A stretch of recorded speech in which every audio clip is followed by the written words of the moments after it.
What's up? How you guys doing today? So today, what I'm going to be doing is I'm going to be talking about things such as, you know, just the parts of an anime, the body of an anime. This is going to be my arc, all right, for this season. This is going to be a little series.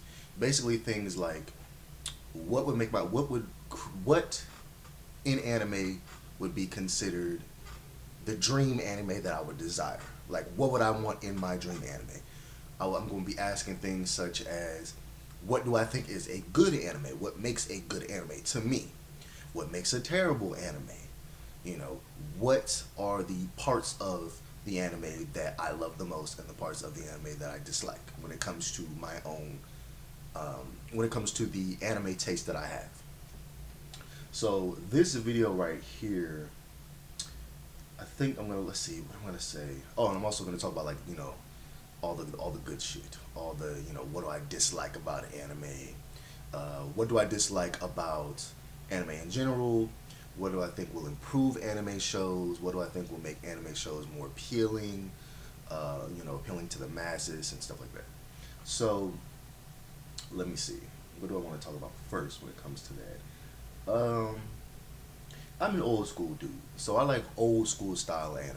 I like 80s and 90s anime the most, but that doesn't mean that I don't love my 2000s anime. Okay. Um, some examples of old school anime that I really like is stuff like let me see.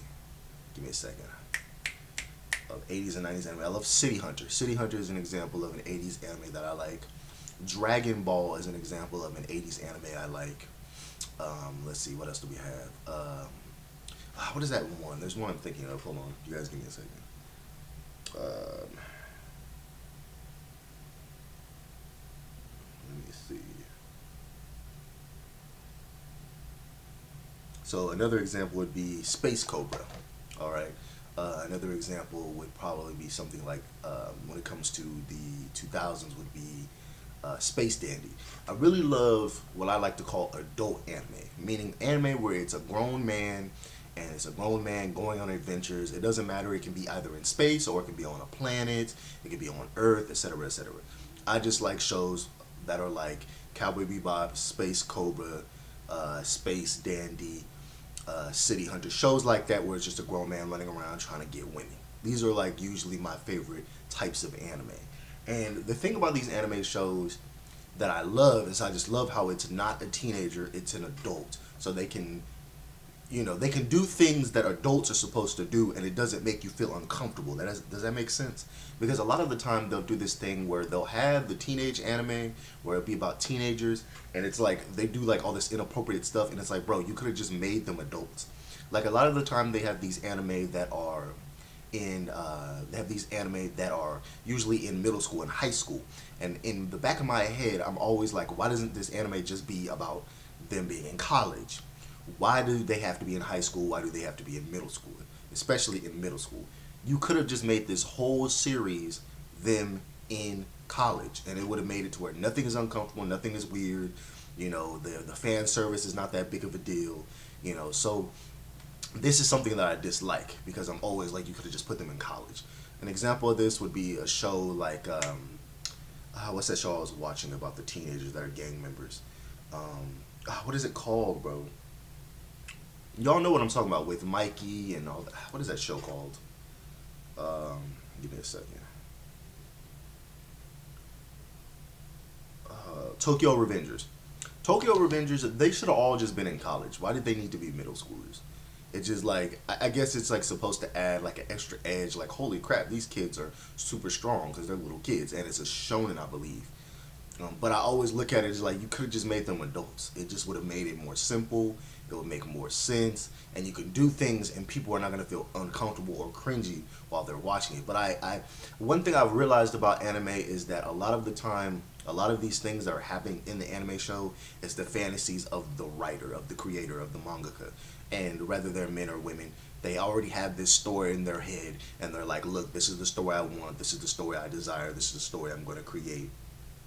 And I wanted, it's because I'm a writer, so I know how their mind works. to a certain degree. I may not know exactly how people's minds work, but I know it's like they have this fantasy, they have this book that they want, this manga or this light novel that they want to write, and they don't really want to change a lot of stuff. You know, once you get an idea, it can be very hard to try to go back and change a lot of things, especially when you make your story around teenagers.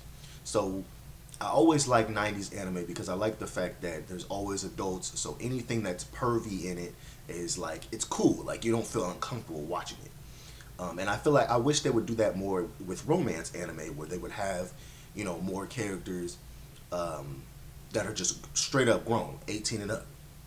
And I honestly wish there was more manga about adults, which there probably are. I just gotta go look more. I gotta go to, you know, I gotta go to my Barnes and Nobles and look. I gotta go online.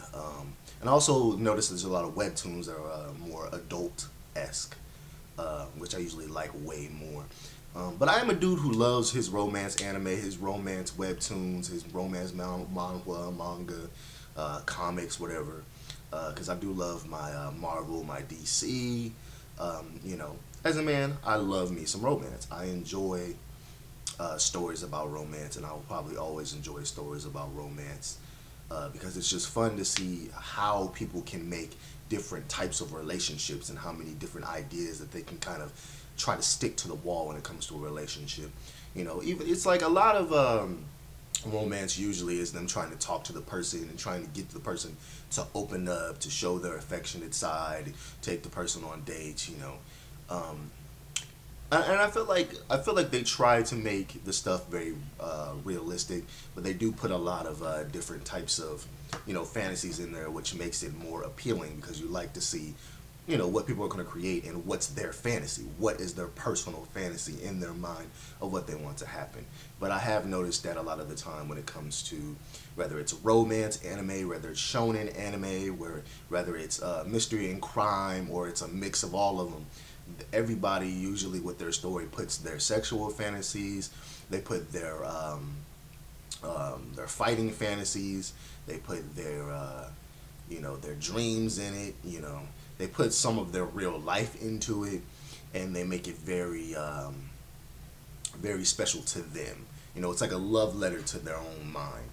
I don't want this to be too long, so I'll see you guys in the next one.